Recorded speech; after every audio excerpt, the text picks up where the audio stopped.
Alright, welcome to this final part of this series. We are finally done with all the extra stuff that we can do in Hogwarts.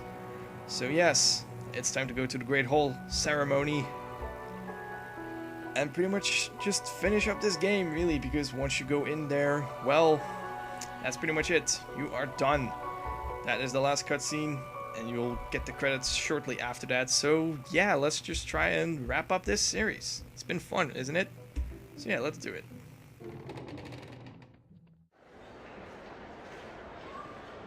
Attention, please. Students, attention.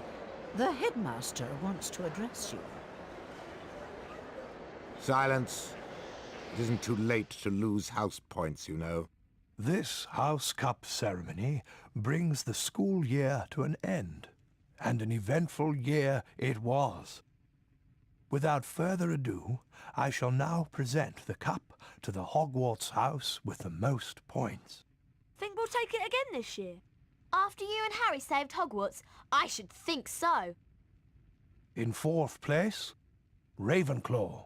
Thank you for not saying last place. In third place, Hufflepuff. Thank you. We find finishing in the middle to be quite adequate. And now for the second place house. It'll be you, Gryffindors. You're naturally second best. You won't steal the House Cup from Slytherin like you did last year. After barely escaping disqualification, Slytherin. What? That means... First place, and the House Cup goes to Gryffindor. Yes! we did it again!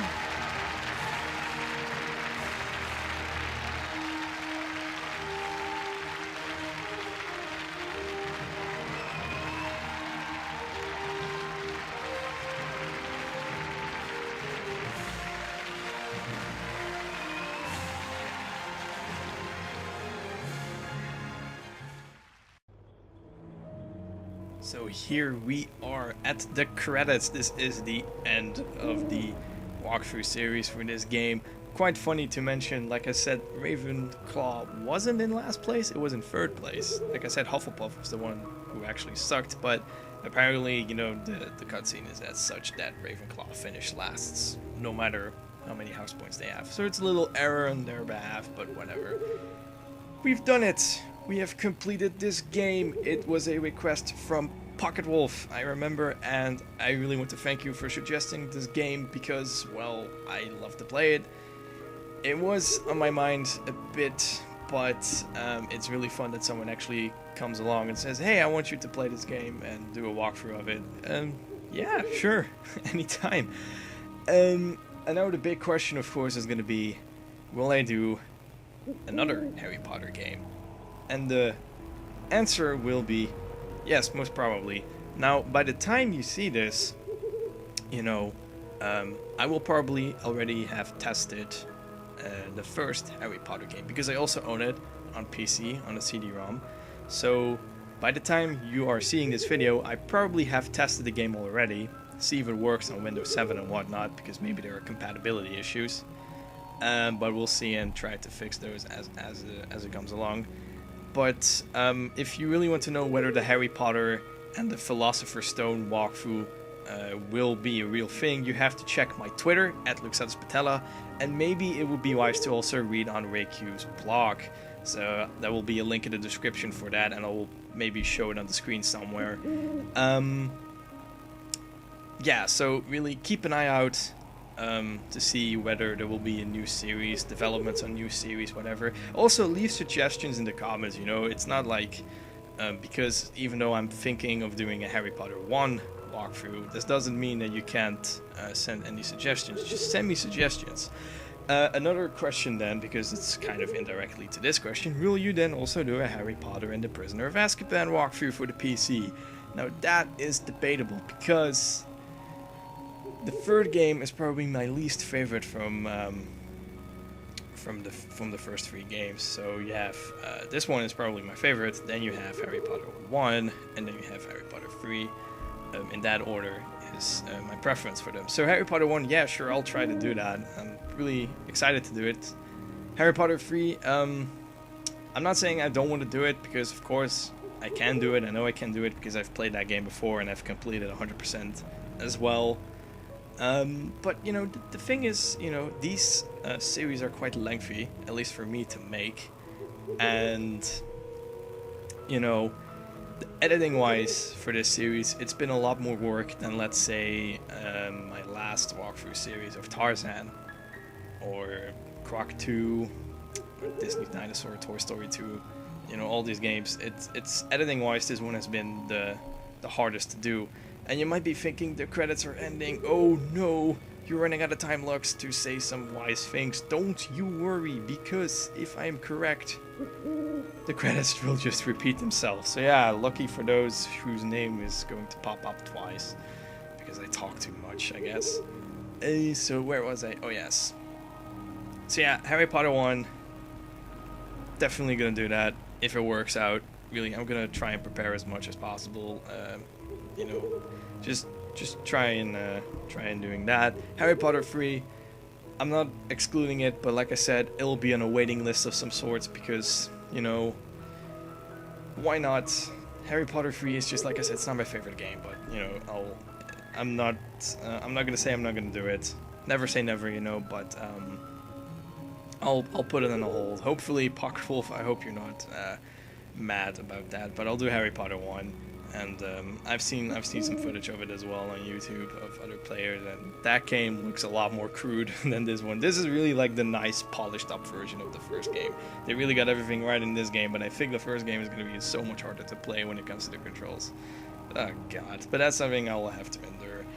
So yeah, probably this is the part where I have to say special thanks, like it shows in the in the credits right now. Of course, I want to thank you all for watching this entire series.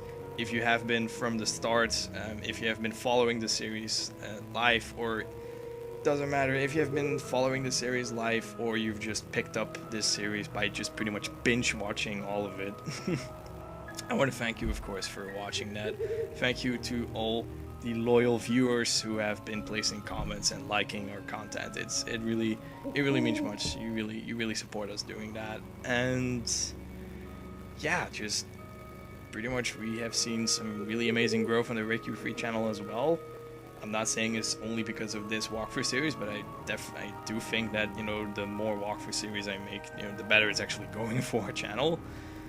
So yeah, I'll keep making more of them. And it's quite good. Hopefully you've enjoyed it as well. I haven't maybe, you know, my approach to 100% run may be different from other people doing it.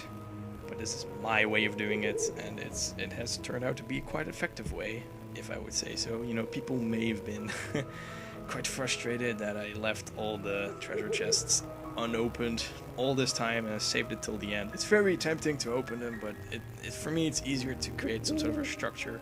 That's what I always try to do with the walkthrough series. Try to create a structure, see what I have to do next so that everything is still in its place. Yeah, I'm really happy to actually conclude this series, because it's always quite exciting to actually conclude a series so I can really start fresh with a new one. So yeah, we're just gonna let the credits roll for a second time, because I think we're pretty much getting close to the end. I can see J.K. Rowling's name in there.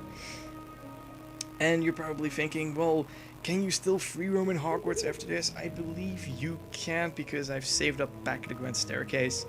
There is no way for me to actually escape this credit scene, though, because pretty much this is the end of the credits, and if I press escape very soon, as the last name actually goes away, then boom, we're back at the menu screen. So this may be what, you know, some people may say my final score, or whatever. You know, whatever, 18 Wiggle potions with a lot of Riggin bark. 0 secrets in here. quite funny. 1,360 points. All cards. Oops, sorry, didn't mean to do that. All cards. All challenges done. Quidditch matches won by 40 points difference. Wizard Dueling Champion. That's it. That's a 100% run in my, you know, from my perspective. That's a 100% run. So, I want to thank you guys for watching, of course. Like and favorite if you like the content. Subscribe to our channel break you free from upcoming videos of a new walkthrough series, hopefully very soon, and I'll see you guys next time. Peace. And then suddenly it is almost 1 month later that I'm recording this little bit for the post-production talk, and this is because I have forgotten a couple of things. First off, in the special thanks section, I actually totally forgot to thank RayQ, of course, for quality checking everything before it actually gets published and uploaded. Because, you know, he's always the first one to see all the videos that I make. And, you know, it's a team effort. You know, when I make a video, he quality checks it. When he makes a video, I quality check it. Sometimes we do it even together when it's for a long project. So yeah, of course, Ray, you know who you are. Thank you. Thank you again for helping me out with this series, suggesting me a couple of things or how to structure the series, or how to yeah, pretty much just, you know, whether everything is approved, intros, the video itself, outros, if it's all okay.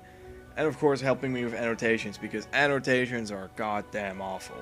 So you might be thinking, Lux, I have been following your Twitter, but you haven't mentioned anything yet. This is because I have actually been on a holiday, quite unexpectedly though, but I've been on a holiday to America for a week and a half, and I had a good time, but I really had not any time to manage anything when it comes to looking at your comments or to reply to any mail that I may have received.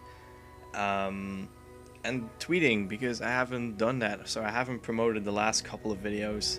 I think from part 25 till 27, I haven't promoted them on Twitter because Ray actually published them when I was away. So again, Ray, thank you for that as well. But what I would like to highly suggest though is that you should still keep an eye out on Twitter, because I still do tweet and I still give updates every now and then about my projects. About Ray's projects, you are more likely to find any more news about it if you go to his blog, which is at rayq.blogspot.com, and also show it on the screen right there. And you know, it's not just only YouTube that we make blog posts about, but it's also about, you know, other projects that he's really interested in, especially Lego. If you like it, you're also gonna enjoy that. Maple Story as well. But, you know, YouTube, imported news about YouTube or announcements about our projects, yes, it's also mentioned on there. So if you want to feel connected, I highly suggest to try and, you know, stay connected through that way to check these sites out. Regarding the new walkthrough series, I'm probably going to try to implement a sort of a new template so you can actually stay connected by seeing, oh, I have to go to Twitter to this Twitter account to see, you know, that's me. Or you can go to Blogspot and you can see, oh yeah, this is the Blogspot of RayQ, so I can stay connected through that way. All these links are actually already in the About section of our channel, but since almost no one watches that, so it's probably better to put them in a video, make it a known template, so you can stay connected that way. However, for those people wondering about whether I have tested Harry Potter 1 or not, I have not tested it so far. Like I said, I'm recording this somewhere in August. It's August 13th right now. Maybe it gets uploaded on the same day. My plans are pretty much to test the game out pretty much within a week after this video gets uploaded. You know, I'm not gonna say like, oh, I need another break till end of August and to actually upload a new series, but what I do want to say though is that there's never such thing as a real structure that we have for our videos. We never say like we upload a video on Sunday, Wednesday, and Friday forever. We never can promise you that we upload on these dates. What we try to do is to upload at least within a couple of days time, mostly 4 days time. So we try to keep up on that sort of schedule, but there's always a moment where it's like, sometimes it's 5 or 6 days, other times we want to catch up, so it's only a couple days. So there's never really a structure in it, and again, since I have to go back and study, my lecture schedules are probably going to be quite flexible. So again, I have to try to find out where, you know, the sweet spot is for like making a video. What times am I not busy? What days do I have most time to actually edit and record and render and all that stuff? Well, you know, rendering is pretty much done whenever I want to, but of course prepping and recording, that's quite time intensive. And yeah, I'm just gonna try to do it the way that I've always been doing, which is just to try and upload regularly every 3 or 4 days pretty much. And hopefully you are still happy with that. That's pretty much all I gotta say for the post-production talk. I've been dragging this for way too long. Let's end the video right here.